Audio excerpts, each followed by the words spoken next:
Most financial advisors follow the industry playbook. Elite advisors choose a different path.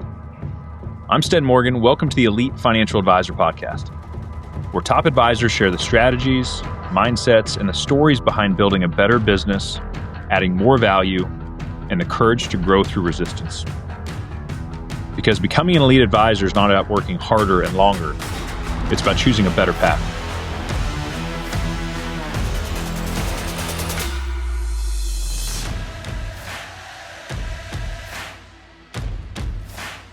We think a lot about how value is created. And as a 23-year-old, my best position was not to be giving financial advice. And it was not to be going after all of my friends and connections, because guess what? They didn't have money. I have so much sympathy for the young advisors who are bright, who have a bright future ahead of them. And they've been given some sort of platform with some older advisor who's going to retire someday, and they will get this huge benefit at some point, and then, oh, by the way, the advisor realizes they have a cash cow and they can just keep sucking that cash cow dry for the next 10 years. And so we're always thinking about what is going to move the needle the most.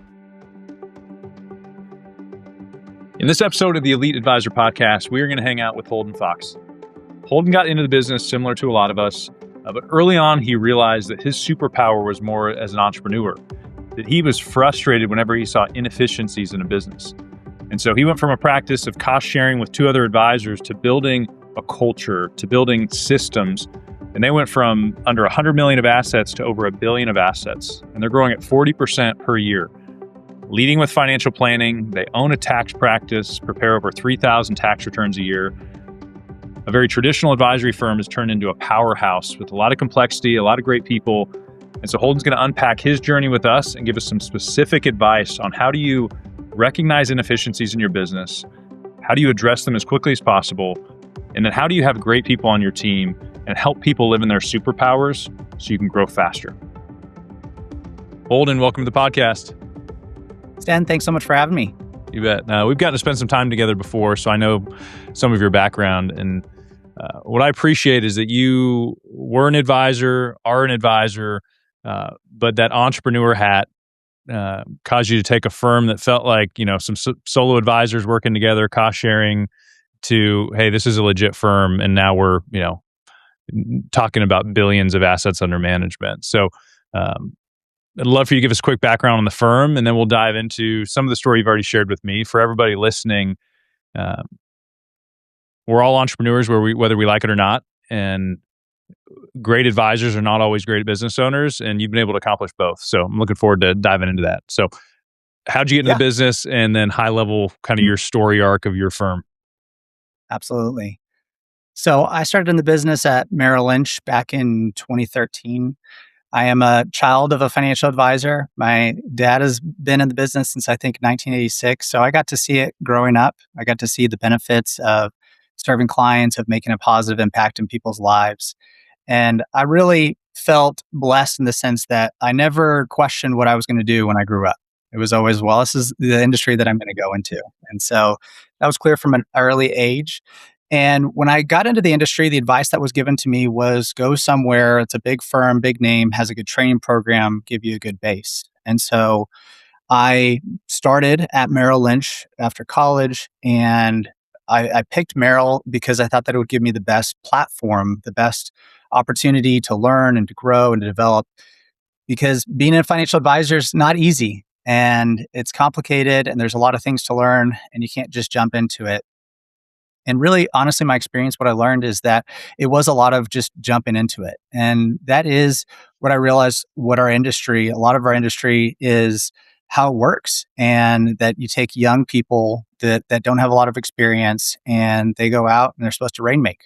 One of my first things that was maybe a red flag at Merrill was, okay, come in and write down 200 people, write down a list of your 200 closest friends and family. And then you're going to start trying to talk to them. Yeah. And it really was very clear from early on that the focus was, who do you know and how can you leverage those connections? Yeah. And so my experience through my time there really helped me to understand and was a catalyst for how we created the Fox Alliance and how we have built our organization to really be antithetical to that, to be the opposite of that. Yeah. We think a lot about how value is created, who is creating the value, where people are best positioned. And as a 23-year-old, my best position was not to be giving financial advice, and it was not to be going after all of my friends and connections, because guess what? They didn't have money. And so for us, I left, I should say, I got fired from Merrill for not meeting my production numbers. I won't get into the That's story. a good story for another time. But yeah. But it was very production motivated. And as soon Yeah. as you got off track, um, if the numbers weren't there that month for 2 months in a row, then you were gone, and I was Yeah. gone. And I could have met those numbers, but I was committed to doing what was in the best interest of my clients. Yeah. And my director didn't see it that way, and so we parted ways. Yeah. One thing that comes up in me, because I do think in the absence of a plan, brute force kind of works. And I think I came into the business the same way, 200 names. And I didn't know what else to do, but there was something inside of me that was like, there's got to be a better way. Like, are you telling me this is the best way? Yeah.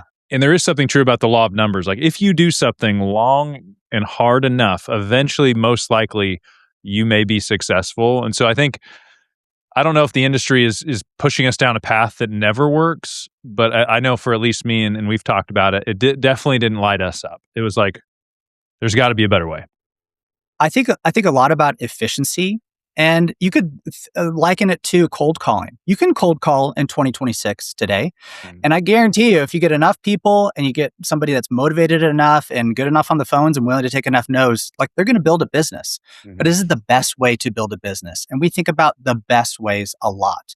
So it certainly for me, and I think for most, is not the best way to get in, and is certainly what we've created now. To how do we take people and the value that they can create now and plug them in the right place? Yeah. So we started the Fox Alliance in 2014, which at its start, which was myself, my father, Bill, and then my other business partner, Josh Renfro. We really started under a common brand, common website, with a support one support person, and that was the resources. It was still the same idea. We're still going after our own business. We'll partner up on some clients, but that was the extent of the partnership. And we spent a few years doing that. And then gradually over time, it just became clear to me that specialization was so important. Being able to spend time in the things that you do the best, where you create the most value. And I think that's where a lot of advisors struggle, is that they know where they create the most value, but they have to wear so many hats, and you have to do the things that you have to do to run your business. And so for us, it's been that journey of how do we put people in the positions where they create the most value individually, that then creates the most value for the organization. Yeah. The three of you have pretty similar philosophies on like how to deliver value, work ethic. Like, you guys were kind of siloed doing some resource sharing, but like culturally, philosophically, were you aligned at that point, or did it feel like three separate mindsets? Yeah, we were all committed generally in the same direction. And for me and my partner, Josh, we were earlier on in the business, and so we were still figuring those things out. And over the years, especially for like my dad, I think that there was a realization a couple years in, like, hey, I don't actually want to do all of these things as a business owner. What do I enjoy doing most is being a financial advisor. And I'm like, hey, I enjoy being a financial advisor, but I really get a lot of juice out of running the business and building a business. It's like, great, this works well. And so we were always committed towards growth. We were always committed towards the future, towards long-term thinking. And those are the things that we were aligned on. Yeah. I came into the business in firms, to where it was like, hey, we have like a processing group, we have like a marketing shared resource. And if we have 50 advisors on the floor, there's profit to be made. And so as I started out as a solo advisor, then I was like, wow, I have a team I've built, and I have a nice office space, and I have extra room. I might as well just start putting bodies in here and let them produce, and then I'll take like a percentage off the top. And it was all I knew, so I was like, oh, this makes sense. This is smarter than having resources go to waste. But then all of a sudden you have a bunch of individuals that are kind of running their business differently. Your processing team gets frustrated. People are not showing up to meetings on time. And I'm like, we don't even really have a culture. but I'm also not big enough to be this big firm and have scale. I was like in this weird, awkward middle. And I had to say, okay, I can't do that. Like, unless I want to get really big, I have to actually have advisors that are all like on a team pointing towards the same Yes. goal in order to have a culture. Yes. And so I learned that the hard way. I think that is so common where you've got these advisors with shared resources, and the common refrain is like, oh, well, advisor X likes it this way and advisor Y likes it that way. And I think that it's death by a thousand cuts. People don't realize just how much inefficiency is created in an organization. And that was us for the first few years. We spent 4 years working under the shared resources, doing our own thing. We hired shared admins. When I hired my first admin, the focus towards growth, she was making $35,000 a year, and it was more than what I was making. So it was the investment on the front end of I'm going to hire these people knowing that the future value is more than the current value. And so we did that for a few years, and it wasn't until 2018 that we came together and was like, okay, there's a lot of growth here. There's a lot of moving pieces. Things are getting more complex. There's more clarity as to what our unique value each individually is. And we decided, let's partner up. Let's put everything together. We're going to be equal partners, a third, a third, a third. We're going to split everything here moving forward, and we're going to grow this thing. And that's where we really did come together in the idea of, very clear SOPs and structure and technology, and everybody's going to be doing things the same way. And it's okay if we iterate and adjust. In fact, that's the requirement. One of our core values is always improving, and we are very committed to that. We expect a constant iteration, but at the same time, once we agree that this is the best way to do it, everybody across the firm is going to be doing that. Was everyone pretty on board at the same time? Or was it, were you kind of leading the charge and they were like, all right, we believe you now? What was that like? I think that there are some of us who are more interested in change, and some who may have been in the business for a longer period of time who are more comfortable with the way things are. I'm a quick start. I'm ready to get in, and as soon as I can be doing something the same way for 10 years, and as soon as I find a better way, it's 180-degree or 90-degree change. And for other people, that's not always the case. And you have, there's the concept of the visionary, the integrator, what's the name of the traction? Traction, rocket fuel. That was a good one. Yeah. Yeah, exactly. And you have the people within the visionary quick start. For those of us like myself, we are able to think about these things and make changes. But at the same time, our weakness is oftentimes on the follow through. And like for the people who take longer to actually make the changes and adjust to them, then once they do, they follow them every time. And that's the benefit. And so that's where you put people in their individual roles. For me, it is about being able to be in that position where we can benefit from those strengths. But then we also have other people who might take longer to adopt the changes. But once they do, they really own them. Yeah. What would you say? Because I run into this a lot. I run into these like younger advisors that are hungry, they have capacity, so they do see inefficiencies. And there's this theme of like, but I have these advisors that are like 20 years ahead of me that are pretty comfortable, don't want to change. My guess is there's some that won't change. But maybe there's more than we think that if approached the right way, or you built trust with them, kind of like you did get them to change. What would you say to that younger advisor now that's like within a practice, maybe in their mind, they're like, if they won't change, I have to leave. And those are two options, either fully get on board tomorrow, or I have to think about leaving this practice. What would you say to them? Yeah, it all comes back to agency. So you're 100% right. There's so many advisors in that situation. And if you don't have agency to affect change, then you might be wasting your time there. And we see a lot of advisors. I have so much sympathy for the young advisors who are bright, who have a bright future ahead of them. And they've been given some sort of platform with some older advisor who's going to retire someday, and they will get this huge benefit at some point. And then, oh, by the way, the advisor realizes they have a cash cow and they can just keep sucking that cash cow dry for the next 10 years. Guess what? Their motivation to change, the older advisor's motivation to change, their incentive to change is very little. And when you have a disalignment of incentives with a younger advisor who's got a lot of ideas but no ownership, the reality was, in my case, with the ownership over the firm, I could tell people what to do. And if you are in that position, you either have to have a very clear conversation and clear understanding of what that path looks like with the others in the firm. And can I actually affect change here? Or I would say, don't waste your time. Find a better place to be. On that spectrum, so I do think what I heard you say, like, have the conversation. Because I talk to a lot of young advisors, and they're like, oh, I'm just thinking this Absolutely. to myself and I'm frustrated myself. I'm like, have you ever just put it on the table and said, for me to have a future here long term, I know this firm, like every business, is going to have to evolve and grow and change. Like, are you open minded to that? So I think step one is like, at least have the conversation. And then also my mind goes to, like, do they need to be fully on board tomorrow? What if a senior advisor, let's say use your dad, what if your dad, when you had all these ideas, was like, I'm going to be over here kind of doing my thing, but I'm giving you permission to improve on new clients, to evaluate our process. Like, is that enough buy-in for that younger advisor to have hope? Or does the older advisor need to say, totally agree with you, let's go, in order for them to give the time?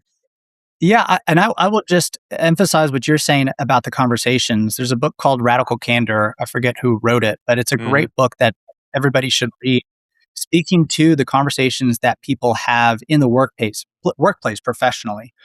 What we always say is that these are relationships. Every person you work with, we make the distinction. We don't say, "Hey, this is your family." Because we have standards. With family, you're stuck forever. We're not stuck Hmm. forever here. We have high Yeah. standards for the people we work with. They might not be here for forever. But it is really important to understand how meaningful these relationships are. And in any meaningful relationship, having clear, open, transparent communication is so vital, especially when things are not going well or when you're not on the same page. And so, with my dad as an example, the ability to actually implement the changes was where the challenges happened, not the interest. And so Mm. it was always maybe we had to have these conversations about implementations a couple of times, but it was never when we have those conversations like, hey, as a reminder, here's how it works. There was never that pushback of like, look, I just want to do things the way that why I want to do it. And that to me is like you have these conversations and you force clarity. We talk about forcing clarity a lot.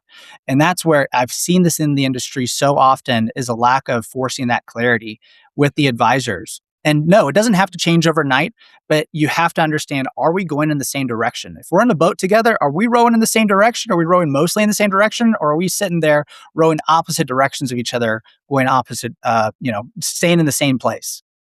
That's good. So the way you're wired, inefficiencies you mentioned. To what degree? Like, if you see an inefficiency, does it keep you up at night, or is it like I just have a pretty good radar and I might see 10 things, but I'll focus on one or two at a time? What is that like? Yeah, the focus is always in consideration of what is the size and scope. What is my ROI? I think about what do these efficiencies cost us? This is the concept of good versus great, right? Mhm. I fundamentally believe that most people, if you write down the list of like, here's the 10 things that I need to do, most people are going to get most of those correct. But what Mm. they're not going to get correct is the order in which those should be placed and the amount of effort that they should be placing on those. And so we're always thinking about what is going to move the needle the most. Prioritization is so important. And I think that most advisors are not very good at prioritization. Yeah. They put the things, and that's just a human trait. It's the idea that the things that you get done are the things that are right in front of you, not the things that are going to have the longest term impact. And so, the reality is that especially in an organization now with we've got 34 people on the wealth side. We also have a tax division with another 14 people, 48 people. We have over $1 billion in assets under management. We do 3,300 tax returns, bookkeeping, payroll.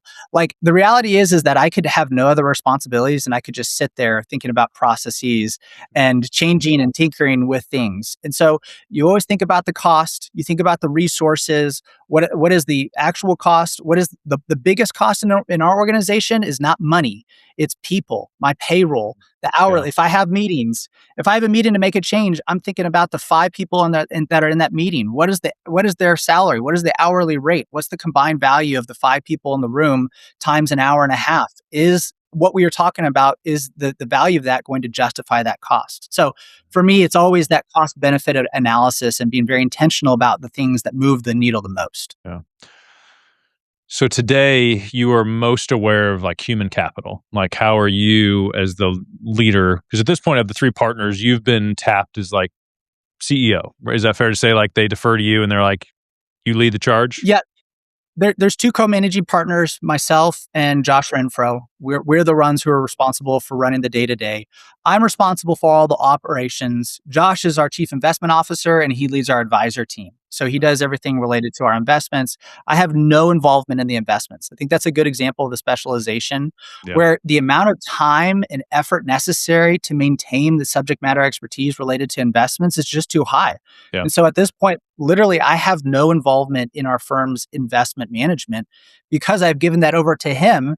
We have that specialization. So he runs our advisor team, our investments, and I run all the operations of our wealth and tax teams. And you have systematically reduced your personal book. Is it to zero yet?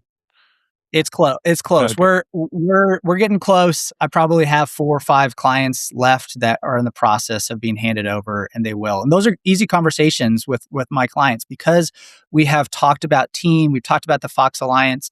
The goal is that when somebody asks one of our clients who they work with, the default answer is going to be, well, it's my individual advisor. But the goal is that they think about the Fox Alliance. So I work with the Fox Alliance, and those are two very big distinctions. And so when my clients, I hand them off. We've been talking about our investment committee, the team approach towards that, how we manage investments. They've been involved with a lot of the team members, and they know very clearly when I say, hey, this advisor, I'm handing it over to PJ, I'm handing it over to Logan. They are a better advisor than what I am today because that's what they do day in and day out. And that's not what I do. I'm a part-time a hobby advisor at this point. And our best advisors in our organization are not me. And so it's an easy handoff. But you asked about human capital, and to answer that question, when we look at our actual P&L, certainly our humans are our biggest by expense by far. But I will say that whenever we think about technology, we spend a lot of money on technology, time, processes, SOPs. It is all truly about how do I leverage the people that we have as best as possible. And it's not something. It's not like I had a team member who their computer was running slow the other day, and I was like, "All right, we're getting you a new computer." And it wasn't like it was just like I asked him 2 questions, like, "Are you having to wait on this?" And it was like, "All right, well, we're getting you a new computer. It'll be here tomorrow. It'll get set up for you." And he's like, "Oh, that's so nice of you." And I was like, "Look, I do think I'm a nice person most of the time, but this isn't about being nice. It's about me not wanting to waste your time that I pay for. Yeah, that's a good point. You are a valuable resource. And so is my $1,100 computer worth more, or is the person sitting in that seat who's not being as efficient as possible worth more?" And it's an easy decision so that we can leverage the human capital as effectively as possible. Yeah. Have you, I'm guessing for every advisor listening, there's some element of improve efficiencies, look at your process, but you made a comment like you could get lost in that. Like there's always something to tweak, change, and adjust. And I think advisors are notorious for being very busy and not being extremely productive. What season are you in now? Is it an operations level up and a tweak in order for the next season of growth? Or do you feel like, hey, we've satisfied the operations needs and now we can just focus on growth? It is more of the latter than the former. We have spent, we are a build first, then grow type of organization. And the reason why we do that is because we have such a high commitment to our responsibility to service our clients. You can grow first and then build out later. That works and people do that. For me, along the entirety of the way, and we've grown 40% per year every year for the last 9 years. And so in order to do that well, we have to be resourced on the front end. If you talk to a business coach and they would look at metrics, one of those metrics would be your FTE to AUM. What is your full-time employee count to your AUM? And ours is not good. Having 34 people for $1.1 billion, that's not a great ratio.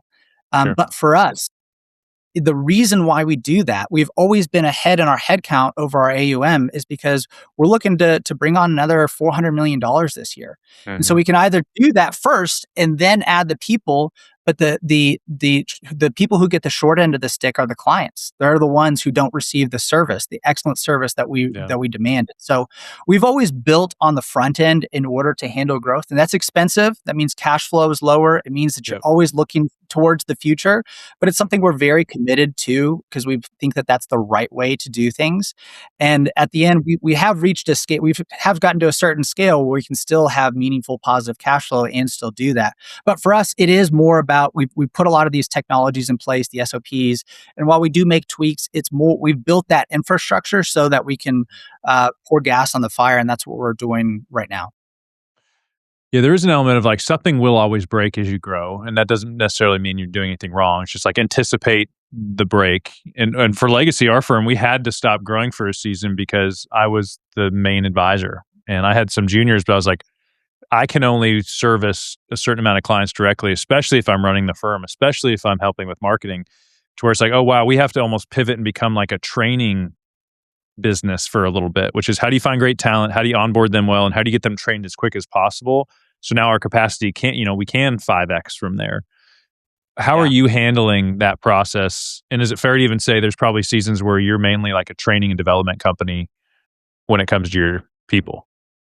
Yeah. Yeah, the goal is that is such a challenging process to be able to anticipate and project for, and then resource appropriately all along the way. Right now, we are in conversations with 4 different advisors that I think will likely come on board in the next 3 months. And the reason why we are hiring them, they have small books, but we are primarily hiring them because we're going to run out of advisors to give business to. We do a lot of acquisitions with the acquisition pipeline that we have right now. We've got 8 advisors on our team right now, and we're going through the list and we're looking at the capacity based on what they are currently bringing on board. And it's like, we are going to be running out.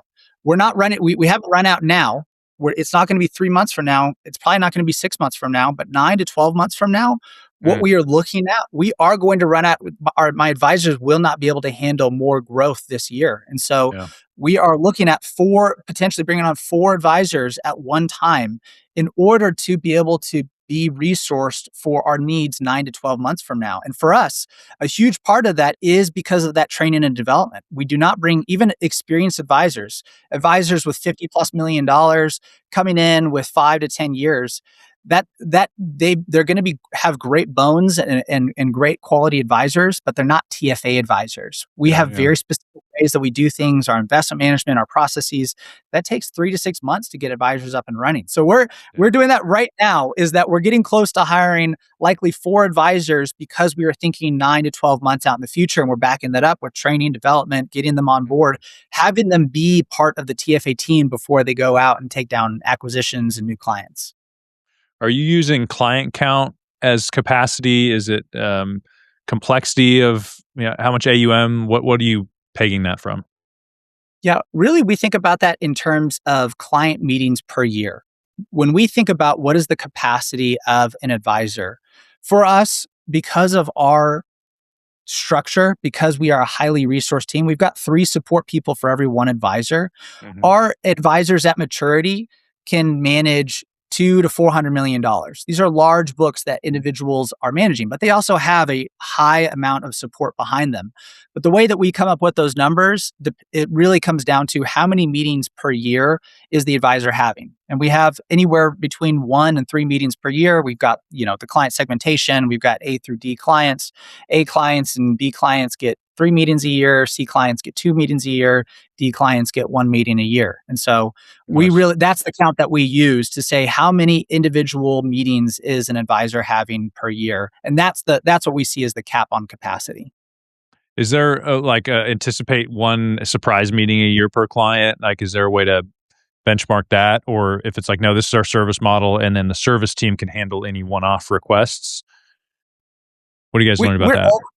We're always, so in addition to 3 annual reviews, let's say it's an A client, 3 annual reviews, we also are big on Roth conversions. We think that they're a huge planning tool that is underutilized in our industry.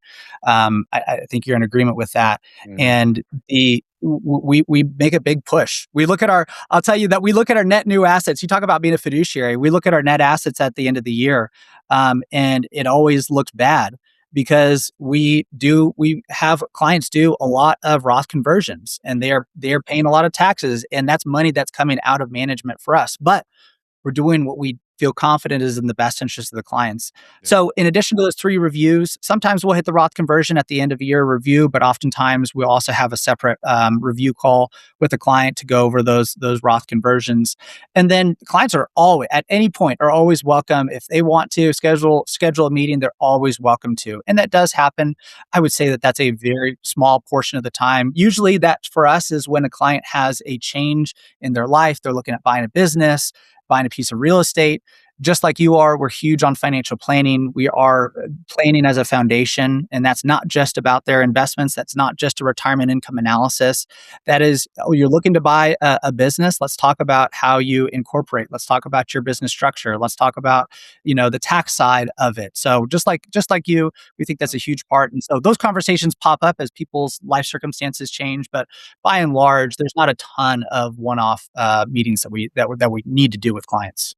No, I love that. Yeah, I'm thinking through my mind right now. There's potentially an AI application to client meetings per year based on service models, which everybody listening, hopefully you've documented your service models by client segmentation. And then it would be great for me, I think, as an owner, almost in a dashboard view to where I have advisor 1 through 8, and I kind of have an understanding based on their current book, like they're at 70% capacity. And when they get to 80, we better have a plan. And when they get to 90, like, we might have a problem soon unless we backfill that capacity. So I love that measure, because for even legacy, I'm like, man, if more people knew about what we did, and I think this is what you've lived out, there's so much opportunity out there. Like, you guys went from 100 million or so to $1 billion, and I don't think you're saying, hey, we've tapped it. Like, we're done. But it will become how much is enough, because you can only have so many advisors serving so many people. And yes, the assets can grow and you get some natural referrals, but intentional growth does require this. Do we have the capacity to deliver our product, which in our business is good advisors? Yeah, I mean, you see it all the time. I think planning is one of the first, as far as like delivering the product. Planning, I think, notoriously is the number one thing that just doesn't get delivered on. What percentage of advisors do you think hold themselves out as being financial planners and actually deliver a financial plan? I think it's the minority. I think that the majority of people who say they're financial planners don't deliver financial plans. That would be my guess in our industry. Or what we would call a plan. Yeah, it's a cash flow, Monte Carlo, and an insurance analysis. Like, it's when I came into the business is what I thought a financial plan was, until I realized, like, oh, there's so much more that we're not talking about. Yeah. Yes. Yeah. And I would say that the other thing, it is meetings per year, touches per year, and that is assuming that you are maximizing the value of the advisor's time. Like, that, at the end of the day, is the thesis of our business, is how do we have advisors do advising the vast majority of their time? Our goal is that advisors are spending 90% of their time advising, being in front of clients, prospective clients, existing clients, doing even planning. We've got a dedicated financial planner who does 90% of the plans, and then the advisors come in and they finish the last 10% of it.